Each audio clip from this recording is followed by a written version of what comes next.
Are you you're in Sydney, Sophie? Yes, I am. You're currently in lockdown with all of us? Yes, lockdown. Yes, profoundly locked down. Yeah. What's getting you through it? Is it like, what are you doing to just keep yourself motivated? And well, that was one of your questions for later, Shari. Shall we save it? Okay, we'll save it. I thought I'll just jump right in. Well, hi to everyone. Oh, sorry, Sophie. That's all right. Go on. Go. I was just going to say, I see we are live on Facebook now as well. So thank you for everyone for joining us tonight. And a big thank you to Sophie Green. Hi, Sophie. Hi, Shari. Lovely to see you again. Our second go round. I know. I believe it might have been about this time last year. Our first time. Yeah. Gosh, I don't know. Honestly, do not know where the time goes. No. But you guys, if you haven't had the chance to read Thursdays at Orange Blossom House, I highly recommend you do. And you can purchase Sophie's book from our event partner QBD Books, and you can find the link in our chat. If you're on Zoom, of course, questions for Sophie can be entered into the Q&A box that you should see at the bottom of your, if you're joining us from Zoom, you'll see it at the bottom of our chat. And you can also leave questions via Facebook, and they'll come straight to me in that Q&A box. So I think we should be ready to go. I believe everyone is in here that is meant to be. Sophie, Thursdays at Orange Blossom. It's amazing. It's Thank you, Shari. Thank you for reading it. Oh, happily so. I'm going to read it again. I can't wait to be on a beach reading it, hopefully sometime in the near future. I think a lot of us are hoping that, but those of us in New South Wales won't be allowed into Queensland for a while, so it won't be there. Not anytime soon. What inspired you to write Thursdays at Orange Blossom House? I think, actually it was my publishers who suggested the location, which is Cairns and surrounds in far north Queensland. And usually once I have a location and then a time period, and for me, the year I selected was 1993, because that's when I started practicing yoga. And and I already had an idea of writing a story around yoga, but not about yoga, if that makes sense. And so once I had, as with the other books, once I had the location and the year, that's when things started to flow. So at that point, I just opened myself up to whatever's coming through and hang on for the ride, basically. You often, I remember from our last chat, you said that characters just come to you and they really stick with you. Yeah. And in this book, it was 74-year-old Grace Maud. Can you tell us about her? So yes, with every book, the first chapter belongs to the first character who comes to me. I think that's only fair. So with Fairbelle, it was Sybil. With Shelley Bay, it was Teresa. And so once I have that location and that year, I'll sit down quietly and just ask whoever is around at that time in that place who wants their story told to show up, basically. And Grace Maud showed up. And I remember her name came through to me, and I just thought, I'm so not interested in writing two names. Every time I write a character's name, I die. I'm not interested in having to go space, capital letter. I thought, no, it can't be Grace Maud. I'm not going to stick with that. So I tried writing her as Grace, and it just didn't work.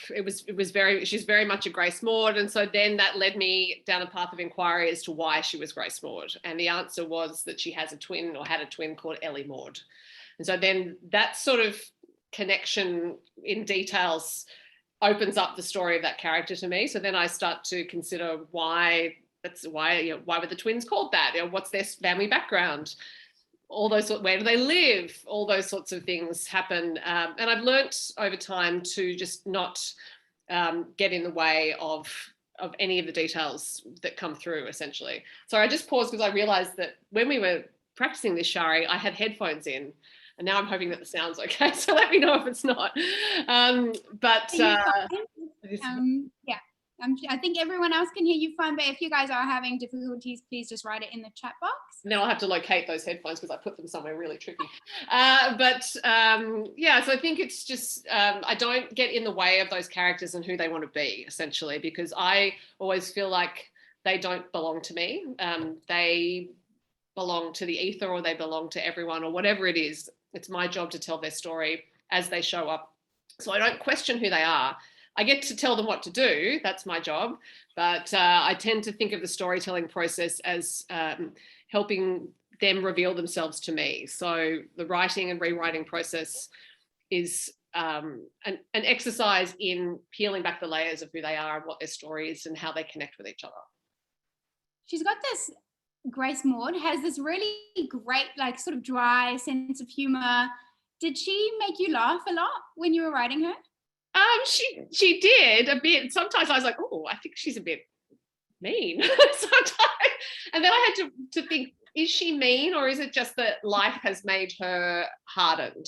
That she's put on this carapace as armor, basically, against the rest of the world, and has she had to become stern in order to get things done in certain circumstances in her life? So again, that's how those character details can help me work out the story. It's like, all right, well, if she's like that, if she does have this armor and she's holding herself a certain way and she's kind of stiffening up inside that shell, what's happened in her life that's made her that way?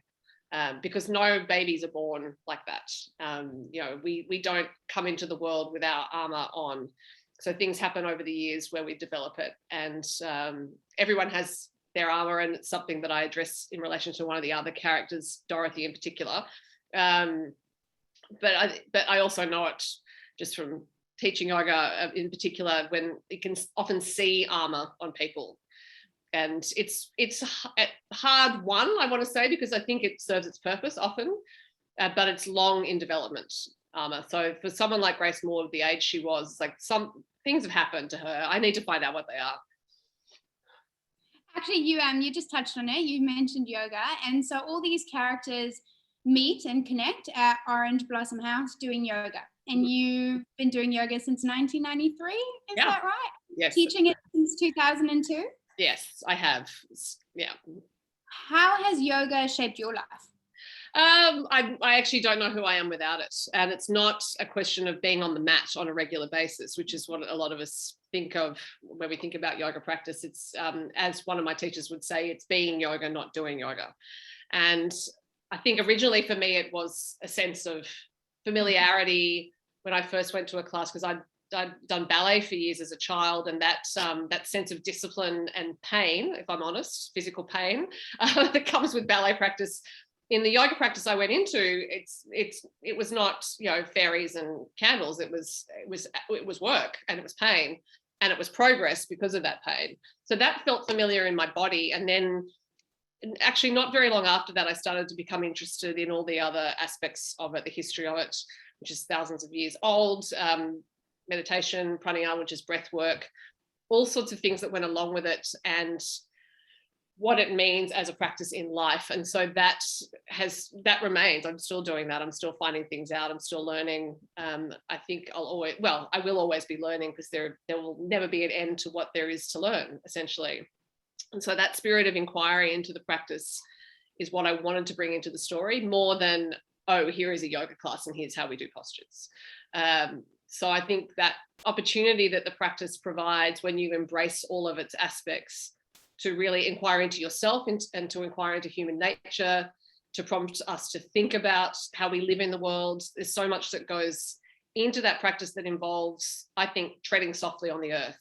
And so that has flow-on effects to how you think about how you eat, and how much waste you're producing, all those sorts of things as part of being yoga, I think. How has, I guess, most of us are in lockdown at the moment. How has yoga helped you with the current, I guess, state of Australia? I think that's a big question, Shari. Look, I think everything I've learned in my practice has helped me with life in general. And it's that sense of being part of something bigger than oneself, I think is definitely part of the practice. It's like you are, that practice is done in service of the greater good or a greater entity, whatever you want to believe in. It's the principle of Ishvara Pranidhan, which is that you offer that up to something greater than yourself. So I think not attaching to things as if they're personal to me or to any of us as individuals. There is a greater piece of work going on at the moment, what we're being asked to do certainly has bad consequences for a lot of people, but ultimately we are trying to keep ourselves as safe as we can. And so I think that non-attachment to the day-to-day difficulties of what's happening and trying to keep an eye on the bigger piece of work is certainly helpful. I mean, I think in general, my own experience in life, I have personally been through a lot worse. So that's my perspective on what's happening. And where yoga has helped me with that, with other things that have become worse, was literally 10 years ago when I was in a great deal of trouble after an illness, and I was in a great deal of pain. There was something just popped into my head that directly came from my practice, and I've used it ever since. And I remember lying there in pain thinking, in a parallel dimension of time, this pain is already over. And it had the benefit of being true. And if you don't believe in nonlinear time, then you can always say in the future, this pain will be over. But I remember thinking, in a parallel dimension of time, this pain is already over. And it really helped me. And it has helped me with other things since, because I just think, yeah, if I don't attach to what's happening right now and think it's the be all and end all, I can actually find my way through this. Every moment is separate to we have this moment, the past is gone. We don't know what's happening in the next 5 minutes. So just moving from moment to moment, trying to not load every moment with too much emotion and stress. And I think that's the way we get through difficult things, just by practicing that non-attachment, which is also part of Buddhism, other belief systems. But that's a big part of what I've learned in my practice, sometimes on the mat, sometimes when I'm in a really challenging posture and I just think, I want to come out of this. I just think, no, it will be over soon. Just experience what's going on now. Be present. Yeah. Well, as Amanda Thornton has said, what a great thought process. And I couldn't agree more.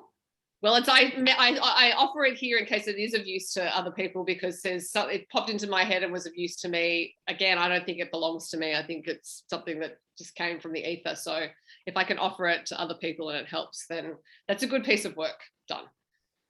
This is obviously, it's a fiction book, but with all your experience with yoga and this being set in the characters come together by doing yoga, did you draw on a lot of real life experiences? Only for Sandrine, who is the teacher. So, and Sandrine's got most of my material as a teacher. So everything that comes out of her mouth in class is something that I've said or a version of something I've said, because I just thought I'm going to use my own material there. There's no point trying to come up with something that a different teacher may say. And I've also, when you've been teaching for a long time, you find that saying similar things on a regular basis. So this was a soundtrack that I had in my head.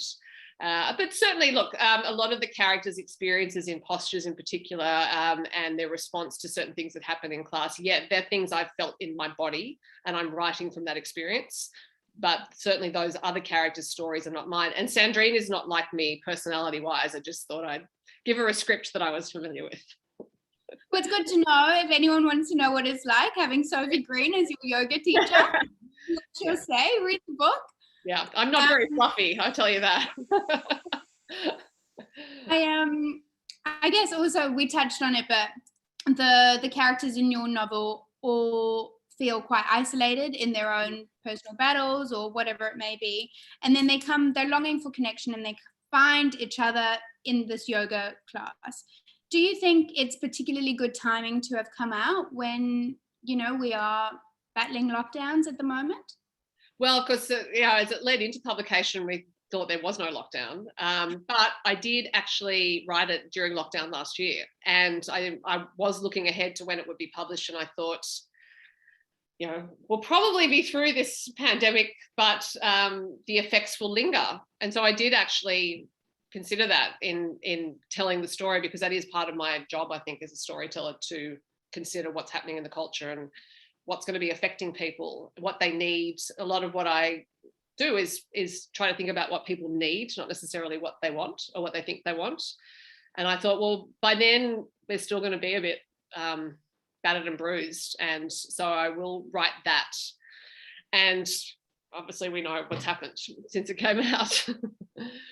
Yeah. I just want to also remind people that if you do have a question from Sophie, and I can see that a lot of you do, please can you put it in the Q&A box? That's just, you'll see it at the bottom of your Zoom screen if you're joining us from Zoom, or just comment on Facebook if you're joining us live on Facebook. Is Grace Maud still with you, Sophie? As in, does she live? Is she still part of me? Yeah. I let them all go when I send the book off for the last time. I mean, they're all still in my head, and sometimes I wonder what they're doing now. But I do let them go because other people have to come in. You know, there are other stories have to be told. So if I clutched onto them, and also if I clutched onto them, they can't go to anyone else. As I've said earlier, they don't belong to me. They just visit me for a while, and then I shoo them off and send them on their way. There's the book's obviously set in far north Queensland. Does that have a special connection to you at all? Oh, just that it's such an extraordinarily beautiful place, and I was hoping that I'd be able to go there to do some research. Possibly that was a selfish motivation. Didn't happen. Queensland's border was closed apart from some brief glimmers of time, and in the middle of the year when it was open briefly, I thought, oh, I'll get up there, and then by the time I'd planned it, it was closed again. And then when it was open briefly in December, it was past the time that I could have used the research. So I think it was just an opportunity for me to daydream about what it would be like to be there. And I first went there in 1991, I think, and every time I've been there, it seems like this almost surreal landscape because it's so dramatic and gorgeous. And I love the Northern Territory, and it's the parts of the territory I've been to are different to the parts of far north Queensland I've been to. So that whole top end region is spectacular and profound is probably the wrong word, but there's that sense about it. There's something about those landscapes that I love. Wow. Well, yeah, all your writing's so atmospheric and like incredibly descriptive. So you transported me, certainly as a reader, right there. I felt like I was there, and it was truly probably the greatest escape this lockdown that I've had so far. So thank you so much. You're very welcome. You know, we spoke about this last time as well, but many of your novels sort of center around the theme of female friendships. Mm-hmm. Why is that such an important theme to you? I think because it's so much of the work of everyday life in all cultures. You can see it happening. Women, even with this lockdown, if I go for a walk, I can, you know, there are often a couple of women who look like they've bumped into each other, or they're having coffee together, or whatever it is, and that it's the knitting of the social fabric, I think, and it's regular work rather than big dramatic gestures often, but that regular work of knitting that fabric means that when big gestures are needed, they can be undertaken because those relationships have been formed. So I think I like to pay tribute to that regular work that women do to support each other, to form connections, to take the chance on a new friendship, because it is risky, particularly when you're an adult, to try to make a new friend. If you make an endeavour to become someone's friend, they may rebuff you. It can be a bit scary. So I think it's just that. I see it all around, and I think those relationships are so fundamental to all of our lives, and to men's lives as well. If women are married to men, often those relationships that go on in couples are maintained by the women talking to each other, organising social arrangements, and things for children are done by women talking to each other often. So I think it's just it's again work that is good to acknowledge. And I use the term work because I think it's to give it the significance it deserves. Sometimes we could say, oh, you know, they're just hanging out, they're friends. Like, it takes effort and thought to maintain those relationships. It takes two parties usually to show up for each other on a regular basis over the course of years, to keep doing it through the warp and weft of things that can go wrong, or changes in life circumstances where you can't see each other as often, or you're not as available to each other. And a lot of women will keep faith with their friends through all of that. You know, once people start having babies and those friends aren't available because they're tending to small humans, some people might drift off, but others will stick around, and they'll hang in there for when their friend returns. So I think it's thoughtful work that goes on. Karen Murphy just wrote in our chat box actually that she loved the connection over the age groups. Oh, yeah. Was that done on purpose for any reason by you? It's partly done because I see those sorts of connections in real life, and my mother, as I was growing up, she always had friends of varying ages. I have friends who are quite a bit older than me and quite a bit younger than me. I would quite happily hang out with my mother's friends because they're hilarious, a lot of them. So, I feel no difference when I'm talking to one of my mother's friends and when I'm talking to one of my own. I think when there's a story with a common activity in, you are more likely to meet people of different ages in that activity when it's something like yoga or swimming with the last book. So it is a conscious choice in that, well, the characters come through to me. I don't actually, when they come through, I ask them their ages and they tell me. It just tends to happen that sometimes they show up in those different age groups, and sometimes I have to come up with an age. But I like to have a spread of ages. It gives the opportunity for a lot of different life experiences. If I had characters all around the same age, they could be all go through similar things. So from a reading point of view, I hope it's interesting to have that range of experiences. Do you visualize their faces, Sophie, or just voices? Not faces in too much detail. And that's mainly because I don't want to over describe them. When I'm reading books, I don't actually like a lot of detail about how people look, because once the story starts and you read how someone talks, or I read how someone talks, I get a vision of them in my head. And if a few pages down the track, the author says, well, actually, they look like this, I think, oh, no, like I like the person who's in my head. Like, I want to keep that person. I don't want you to tell me if they look like that. So I tend to describe as much as I think is needed for a reader to get a sense of who they are, body shape, height, hair color, and then after that, leave it to the reader. And I do see their faces and I do hear their voices, but then I let them go. Books, all your books really sort of deal with the relationship we as women have with our body. It's a massive topic, and you do touch upon it in every book. How has yoga helped you with your personal relationship with your body? I think all of us, all young women, when we're teenage girls, go through a really tortured relationship with our bodies when puberty starts, for one thing, and it's a big change in circumstance, but also when we start to become aware that other people are looking at us, sometimes in ways we don't like. And I think that, and sometimes in ways that can be dangerous for young women and girls. And so we start to disconnect from our bodies at that stage. I think it's really rare to make it through adolescence feeling completely connected to yourself, unless I think athletes can do it quite well, because they're using their bodies as tools, essentially. But for a lot of us, it's a really horrible time, actually, of disconnection and hiding, wanting to hide. There's that armor thing again, when breasts develop, hunching our shoulders forward so we're not revealing that for whatever reason, whether it's because we're self-conscious about our body shape or because someone's made a remark about it that we don't like. And so I think when we're little kids, we're so present in our bodies, and we use our bodies as tools for all sorts of things. We don't think about it, grab things, climb things, run, do all of that. And then we hit teenage years and suddenly there are remarks being made about our weight or how we look or hair color or all sorts of things, shape of hips, size of bum. Oh, you can't do this. Oh, you're clumsy. And all those remarks get taken in, and you need a really tough shell to not take them on.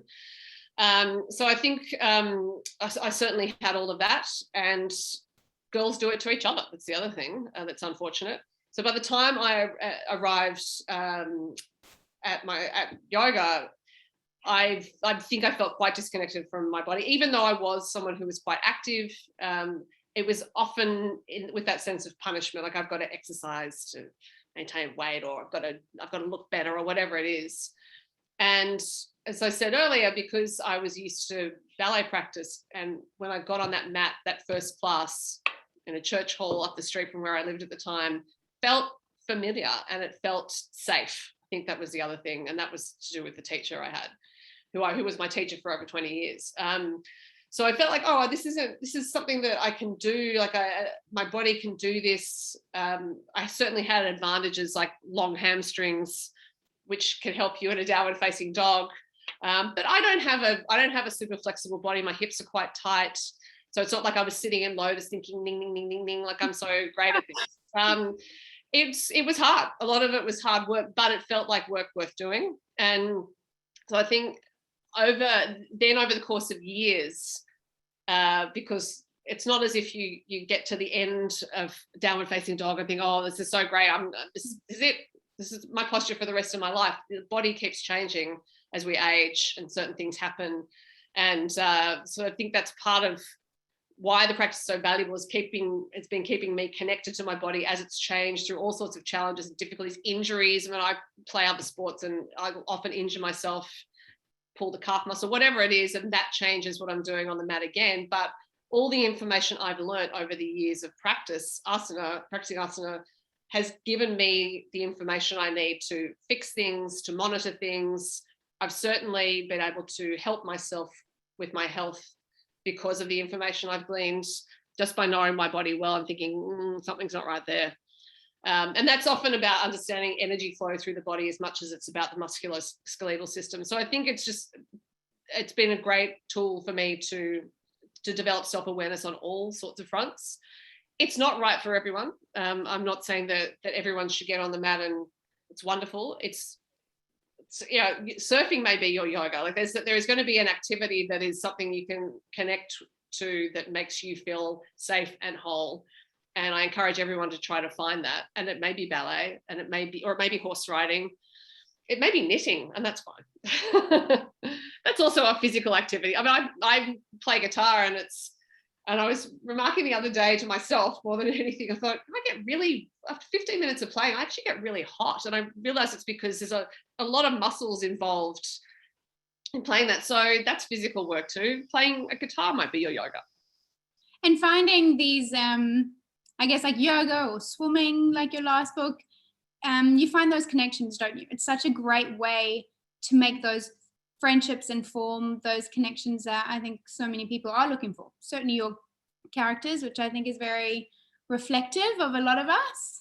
So yeah, I think if you open yourself up, that's a big thing to do. Again, as an adult, like it's part of what's great about yoga practice is it can help you open your heart and open your mind as you open your body, and that can open you to new people and places. But I think it's just, again, it's a practice. It's a practice of being open and not, and a lot of people say, oh, be open-hearted and isn't that wonderful? You have to be able to protect yourself as well. Like you can't just open up the channel and let everyone in, because some people don't have good intentions.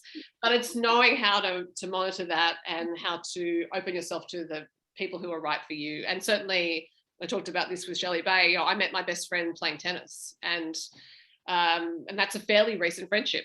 But we learned about each other playing tennis against each other, and we learned what we were made of, and we learned how much we were prepared to commit and show up for each other. And that's the foundation of our friendship, but it's certainly not the entirety of it. And so that was part of the inspiration for Shelley Bay, was having made that particular friendship through a quite challenging physical activity. You also, what I love about your books is you never shy away from really very serious topics. Mm-hmm. In this book, topics such as dementia and miscarriage come up. What is your thought process behind not shying away, I guess, from very real, very scary life events? I think the main thought is that everyone experiences them. We're often quite good at pretending we don't. And that can sometimes be because we need to pretend we don't to keep ourselves safe. Like there may be a point in your life where you don't want to let other people know that you've had a miscarriage because you feel that that it's just too raw, it's too big. You don't want to let that information out. You don't know how to control that information once it's out there, and that makes you feel just so wretched that it's not the appropriate time, and it may never be the appropriate time. But pretty much everyone I know has had something hard to deal with, and often, I think a parent who's becoming more and more demented, that's not a big sweep of drama, but that's daily difficulty that gets harder and harder as time goes on.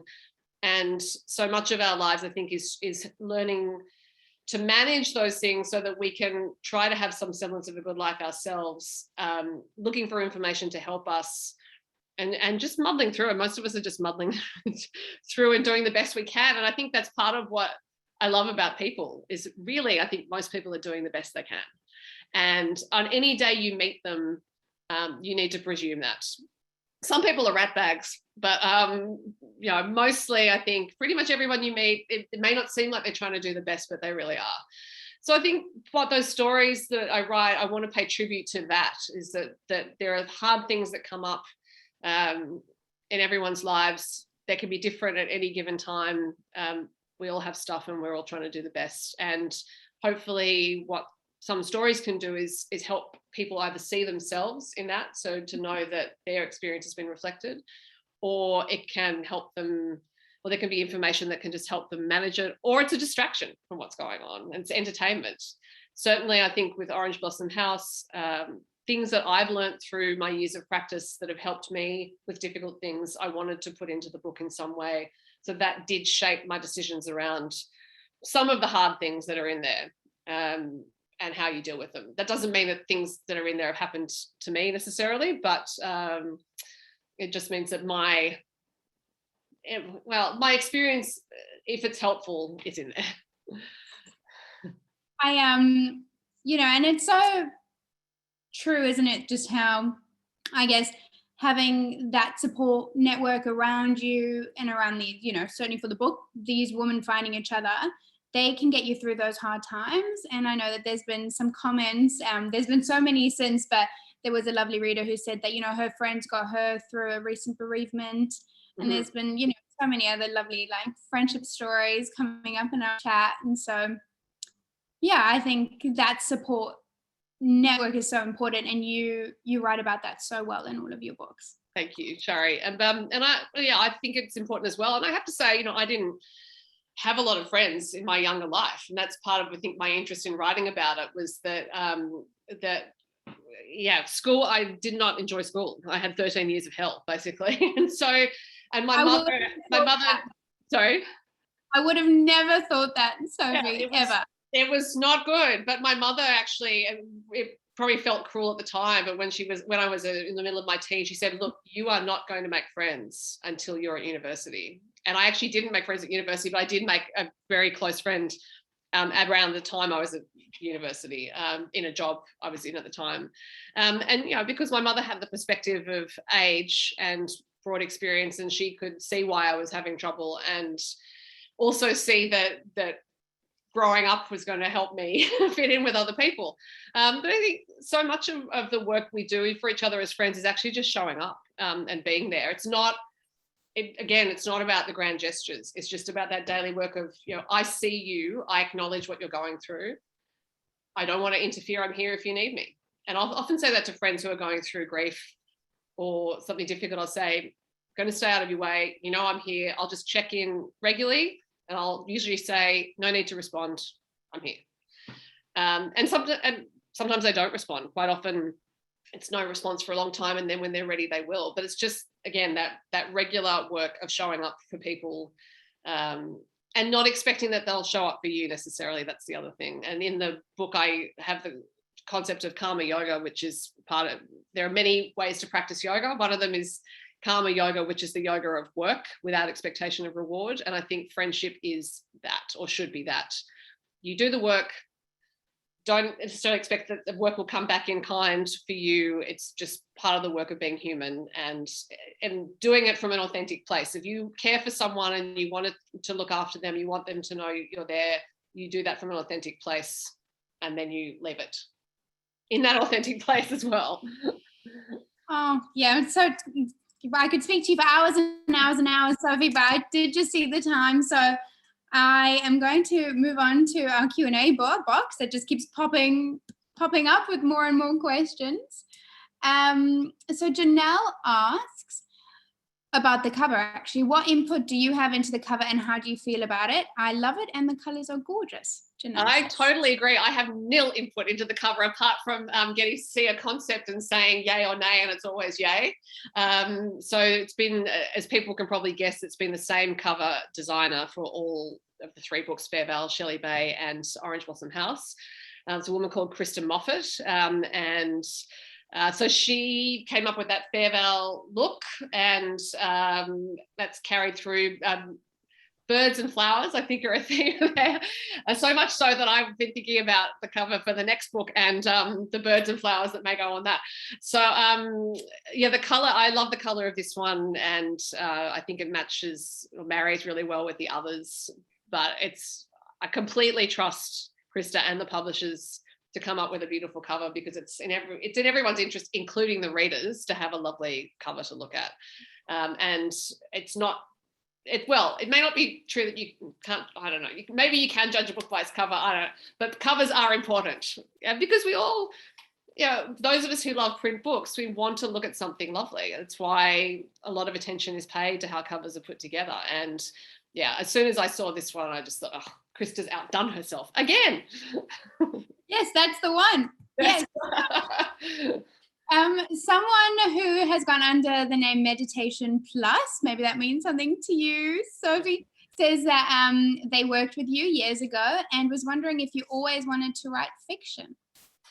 No, I did as a child, and then I let that go from after childhood, I think, and didn't really think about it again until fairly recently. So I think it was just a matter of growing up a bit more and coming to a point where I thought I had something to say, and hoping that other people would listen to it or read it. But it wasn't a dream I had for a long time or anything like that. I was tootling around doing other things. What do you love most actually about writing fiction? Love is a very strong verb. It almost feels like an inevitability, like it's something I do. No, I love, look, when I'm actually writing, I find rewriting difficult because the rhythm of it is different. It's quite syncopated, whereas the rhythm of writing initially is more of a flow. And certainly I find it's quite close to teaching yoga as opposed to practicing yoga. When I'm teaching, I'm completely in a flow state. Nothing else is going on in my brain. I am right there. That's a meditative state for me. And when I'm practicing yoga, often things are running through my brain. But so I think it's close to teaching in that respect. It's that sense of being present with other people, even if when I'm writing, those people are in my head. And I'll just sit down and time passes, and then I will often look up and go, what has happened? Like, how much time has passed? I don't, and it's fun because these characters reveal things to me. There are often things that happen when I'm writing that I had no idea were going to happen. And they just pop up and I think, oh, well, that was interesting. And now I have to change the entire plan for the rest of the book. And there's another 5 chapters. That's right. So. Anna wants to know, or Anna says, hi, Sophie. When you create a character and you talk about the main character having a life where lots has happened to shape her into the person she is, how, as one individual, do you create these characters with such a complex backstory? And do you take inspiration from other people you've known, or is it something else? I think I take like small pieces of inspiration, like Grace Maud's definitely inspired by a woman I know who's run a farm, but they are not the same person at all. So it's more that life circumstance inspires me. Teresa in Shelley Bay was initially inspired by a friend of my mother's who died in the 1970s, actually, who was the funniest person you could ever meet, and she died very young. And so that was like an initial spark, and then the character became quite different. In terms of the backstories, I do a lot of planning. Before I start writing, and it's getting more and more planning with each book, I have a whole range of documents, one of which is character profiles for all the characters, and then I have a list of characters, and I put a lot of attention on names, because the names have to work for that time period. They can't be names that are popular now. So I go back and look at birth register lists for babies' names in the years when the characters are born, and look at the names until, and in Grace Maud's case, that name came to me and I was like, it's more the minor characters where I will go through and do that. So I think, okay, well, so-and-so's got a husband, what's he called? And I'll go and look for those names. So I keep lists of all those sub-characters and their names, of every sub-character I can think of, because I don't want to be scrambling for a name when I'm in the middle of writing something. So yeah, and then I plan out the story. So by the time I start writing, I know who those people are, so that I know what they're going to do in a situation or how they're likely to react to something. And that's and again, that helps me with time. Because I have a full-time job, I don't have all day to write. If I spent hours wondering about a character and what they were going to do, I would take a lot longer to write books. So the planning just helps me to sit down, know who they are, feel like they're really with me, and there's a lot of detail about all of them that will never be revealed. It's just stuff I know, but it helps, as I said, it helps me work out how they're going to react in certain situations. Like, because we all react from our own experience and our own knowledge. So if something is said to that person or done to that person, what place are they reacting from? I think you just answered this anyway, but Sharon wants to know, do you write every day?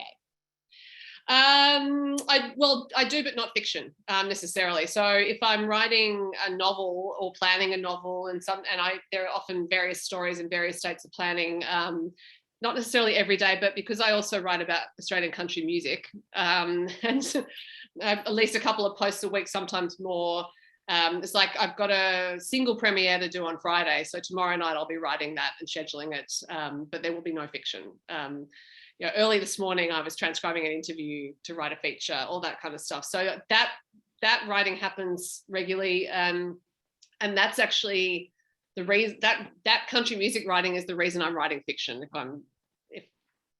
If someone who said if I always wanted to write fiction, no, but I wouldn't be writing it without that regular practice of writing about music, which started 10 years ago. And can you remind everyone of your blog? Oh, it's called Sunburnt Country Music, and it's about Australian country music, which I love and adore, and have done for quite a while. We have so many incredible artists and so many wonderful stories coming through with those artists. So it's my hobby. It's not a business. I don't earn revenue from it. It's just something I do for the love of it. But the trade-off is that I get advance notice of amazing music coming through, so then I get to hear things. Corinne wants to know if you're going to write a lockdown-themed book. God, no. I think we're all over it. Like, no one wants to. No, I think by the time a lockdown book came out, everyone would be so over it. That they would not want to read about it. And I don't know that I would want to spend time in fiction with lockdown. But I think, look, if you talked about the characters in Orange Blossom House being isolated in and of themselves, in a way they are locked down and they're locked in their bodies. So maybe I did it unconsciously. I don't know. But no, I don't want to write about anyone sitting in their unit or house. That doesn't scream escapism, does it? I want to be entertaining. Karen actually has this really great question about your yoga journey. Uh-huh. And she said, now that she's in lockdown with more flexible work hours, working from home, etc., do you really think that yoga is able to open your heart, find yourself, and be as life-changing as it was for your characters, even if it's via Zoom? Sure, if you have the right teacher. I think that's so much of. I hope I show it in the novel by showing what Sandrine's like. I mean, Sandrine is actually the key to all those women sticking with the class. Having the right teacher is really important. I was really lucky, or someone was looking after me, that the very first class I went to was a teacher I had for over 20 years. Judy was the right teacher for me and was for a long time. I now have a different teacher just because things change. And that teacher who's actually in the United States. So I actually study on Zoom. My teacher at the moment is someone I have studied with in person, but not often, and certainly not since lockdown. Last time I saw her in person was 2019 in Sydney, but she got me through last year in lockdown. She is someone who travels a lot and couldn't travel, and so just started doing classes from home. And it was a highlight of my day whenever she did one. I didn't get to do most of them live. They were mostly on replay, and since then I've been doing further teacher training with her, all on Zoom. And it doesn't matter if, and that's her intention as well. The teacher is wanting to transmit through whichever medium, they will. And if you find someone who can do that, then the practice can be just as meaningful on a screen as it is in person. If you're wanting to connect with them as well. So yeah, comes back to saying it's about the teacher. Are you still teaching? Are you not at the moment, no. So just from a creative energy point of view, I can write fiction or I can teach a few classes. I can't do both. So because I always come up with a different class every week, and when I was teaching a lot, and that's just the way I was trained. The teacher I had for so long, she never taught the same class twice.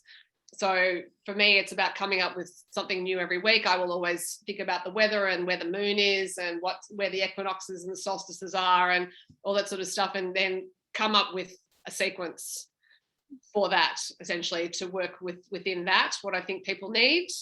And that takes a fair bit of creative energy. And yeah, I can't do it at the moment, but I will one day, I'm sure. Well, you've shone a whole new light on yoga for me, Sophie. I'm starting on. And Jeanette wants to know, when a new story comes to you, what comes first? The characters, the premise, or the location? Location, year, characters. Yeah, okay. In that order. And a lot of people want to know if there's any characters that are knocking on your door at the moment. Are you working on anything? I've already written next year's book. It's been delivered. So wow. Yeah, so so there have been 2 years between till now, but I just had a story that was knocking on my brain at the end of last year, and so I worked it up, wrote a few chapters, sent it to publishers who happily liked it. And this one actually has music in it, not country music, but it does pivot around music. It's set in Gamilaroi country, Liverpool Plains area of New South Wales, fictional town, because that was easier than trying to put it in Corindai or Tamworth or somewhere like that. But yeah, this one, it's been fun. It's different. The characters are different. One of the characters is an opera singer, and she was not going to have a point of view. I was just going to have 4 characters with points of view, but she refused to be shoved to one side. So she's in there. So there are 5 characters in that. Yeah, I'm just waiting for the editorial report at the moment. So that's exciting. Yeah. Yeah, it's nice to have it done, but they just wouldn't leave me alone, that mob. So do we have like a rough release date? It'll be August next year. Yeah. And you'll probably have written 2 before then. I don't, 2 more. Maybe. We'll see. Karen's asked, she hasn't read your books yet. I have no doubt she's going to, but she wants to know if she needs to read them in order. No, they're completely independent of each other. So it doesn't matter which one. I mean, there is a vague chronological order, but they're not connected. So Fairvale's is 1978, Shelley Bay is 1982, and then this one's 1993, but that's the only way there's an order. I don't even have little Easter egg moments between them. They're completely separate. And still no sequels? No. No, as I said, they leave me. They're gone. And also every reader has a different relationship to the story and to the characters. And I think readers can think about what happens to those characters after my part's gone. And that's as it should be. Actually, it's not for me to say what happens next to them. I can't ignore this. Is a request from Tracy Tompkins, who says that her girlfriend's a massive fan and introduced her to your books. Can you please do a shout out to her as she's on here now? Her name is Jo Down. Hello, Jo. Thank you so much for reading my books and for telling Tracy about them. And I hope you enjoy the new book, and also that you're reading some other great books. Actually, talking of that, are you reading anything at the moment? I am always reading something. I'm reading Anita Heiss's new novel. I'm reading a Jackie Collins from many, many years ago. And I'm also reading a history about Cleopatra, because I've studied a bit of New Kingdom Egypt, but I'm very vague on Cleopatra. I just thought I need to correct that. So I'm reading all about her and her military actions. Are you drawn more to non-fiction? I love both. And I'll usually have at least one of each on the go at any given time. So I think it just depends what I feel like at that point in time. Sometimes, if it's an engrossing novel, I'll just want to keep going with that.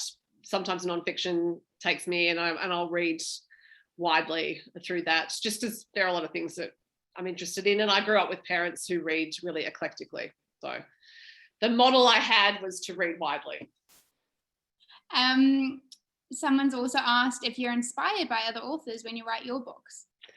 Not in the direct process of writing, but certainly because I've been reading for so many years and love reading for so many years. Yes, there is inspiration all around, and there's inspiration from a whole lot of things. There is, whenever someone says, "Oh, what are your favorite books?" Like, I don't have any particular favorites because I have so many favorites. Certainly Colleen McCulloch was a big influence on me when I was a little person reading her books at far too young an age. Just that sense of big epic storytelling. I also love Ruth Park, and both of them are mentioned in Fairvale because of that. And Ruth's close attention to human detail, I think, is something I've probably picked up and doing to an extent in my books, not the way she did, but then other authors like Alice Walker, I studied at university and wrote as part of history, studying history, and her sense of a broad sweep through history of humans, essentially, and her commitment to connection to other people, her real sense of coming from an authentic place, trying to make connections within the characters to readers. I think that's something I really took on as well. But I get, as I said, inspiration from a lot of places, country music, some TV shows. Yeah. What do you do? You do so much, Sophie. What do you do to just truly switch off and relax? Well, sport, basically. So, if I'm whacking a tennis ball, it's a really good way to just switch off, because it's when you're playing tennis, it's you and the ball, and that's it, and you have to really focus. All that ball goes somewhere else. So that's probably the activity where I'm the most switched off, while also being quite on at the same time. But look, my mother would tell you I was never switched off as a child. So, I don't sleep 8 hours a night. I never have. Even when I was little, there are different sleep genes. One's for 6.25 hours. I'm quite sure that's the one I have. So I just, I was always doing something. My light would be on in the middle of the night. She just never worried. So. Have you ever had, I guess, like characters come to you, but have you ever ignored any of them? No, I tend to make notes and then see if they stick. So I'll often send emails to myself or write in a notebook. And sometimes I'll find those emails and think, oh my God, what's that? So obviously that hasn't stuck, that particular story or that particular character. But if someone's sticking, then I'll do something with that. And there are a couple of things in my mind at the moment where things are really sticking, and I have started those, making plans, seeing what's going to work out. And quite often things don't pan out. I have several manuscripts that are 20,000 words long, where I thought, all right, I'll see how this goes. And I did it, got to the 20,000 word mark. And for me, that's usually the point at which I know whether it will work or not. And just thought, no, not working. Over. That's it. Can't even remember them all. There are so many of them. It's a good leeway into our next question from an anonymous attendee who's asked, how do you react to editors' cuts or suggestions? Oh, look, not well. I'm going to be frank, because it feels a bit like it's saying about my characters. It's not, and it's important to distinguish between being in my ego about it and being in my essence about it, to use a yogic paradigm. So my ego would be, how dare you tell me that I don't know what I'm doing? But the essential response is, does that feel right for the character or the story? And they're the ones that tend to upset me, where I feel like, oh, you want me to do that to that person, but it doesn't really feel right, and I don't know. And then at that point, or by that point, I'm doubting myself because they've suggested that should happen and I thought it shouldn't happen, so maybe I don't know what I'm doing. And that's when you go into the ego spiral of, this is hopeless and I'm going home. so balls of tennis. It's work that has to be done though, and I appreciate that. It's just, as I said earlier, the rhythm of it is different for me. So the more syncopated rhythm of rewriting I find harder to get a groove into. So I think that's really that's where I find the most resistance. It's not the idea of editing and rewriting per se. It's actually, how do I get into that rhythm for it? And that can take quite a bit of time. So that's where the struggle happens. We have another question here saying, what's your advice for writers to get traditionally published? Write the best manuscript you can, I think is part of it. Look, the first advice I give to any people who want to be published is make sure you're reading a lot. Over the years where I've spoken to people who want to be writers who want to be published, a lot of them actually aren't reading. They're not reading in the genre they're writing in. They're not aware of what else is out there. It's always good to be aware of how your story may fit into the culture you're publishing into or want to be published into. So I think it's just a matter of reading a lot, and again, distinguishing between ego and essence. I think it's like, if you're writing because you want to be published, that's different to writing because you think you have a story to tell and that it could be useful to other people. Not every piece of writing should be published. Same as, as I said, I play guitar. I'm not expecting a record deal anytime soon. I play it for my own entertainment. And sometimes pieces of writing are like that. You're doing it for your own entertainment, and because it's an exercise that brings you joy or satisfies your curiosity or whatever it is. So the pieces of writing that are for publication are quite different. They have very different functions. Do you have any,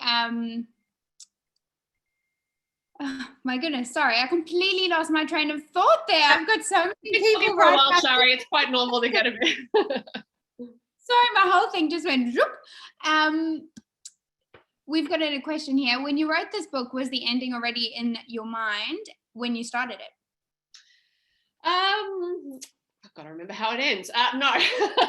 Sorry, by the time it's published and I'm on to another story, I actually sometimes have to remind myself what happened in the previous books.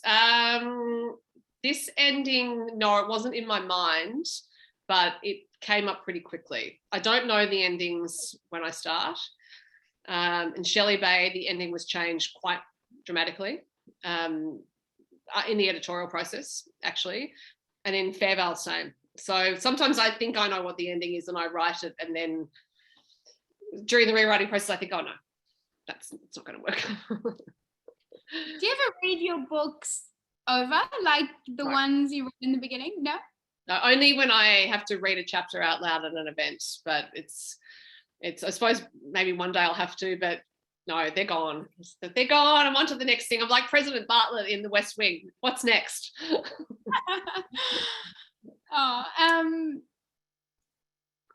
Do you see yourself in all your characters? Are there parts of you reflected? Not parts of my personality, certainly things that have happened to me, because that's part of my job. Again, I think because I want to write from an embodied place, so I want to write how it feels for something to happen. And if it hasn't happened to me, then while I'm writing it, I will try to feel what it's like to have that happen so that I can write from that place, which means that writing sometimes can be quite strenuous and emotional because I'm feeling whatever the character's feeling. So none of them is my personality. As I said, Sandrine is the only one who's come close to being me just because she says things I would say. I'm not writing to try to work out parts of my personality at all. If I want to do that, I go to therapy. So that's what the math's for. I don't know. But no, in short, they're not me. Oh, amazing. Well, that has brought us to the end of our session. It's gone by incredibly, incredibly fast. It has, Sophie, thank you so much. Just a quick reminder to everyone that we have two great events coming up. On next Wednesday, the 1st of September, we're talking to Michael Robotham. And on Wednesday, the 22nd of September, we're talking to Natasha Lester. Don't forget to visit booksandbubbles.com.au to register for the free events. And also please visit booksandbubbles.com.au to sign up to the newsletter, and you'll be the first to know about any upcoming events. which hopefully this time next year, Sophie, we'll be speaking about this next book. I would be so happy to talk to you again, Shari, because it's an absolute pleasure and so easy to Thank you so much with you. Thank you. for the best. Thank you so much. And thank you everyone for joining. Thank Bye. you. Yes, thank you everyone for spending your time with us tonight. Bye guys. Bye.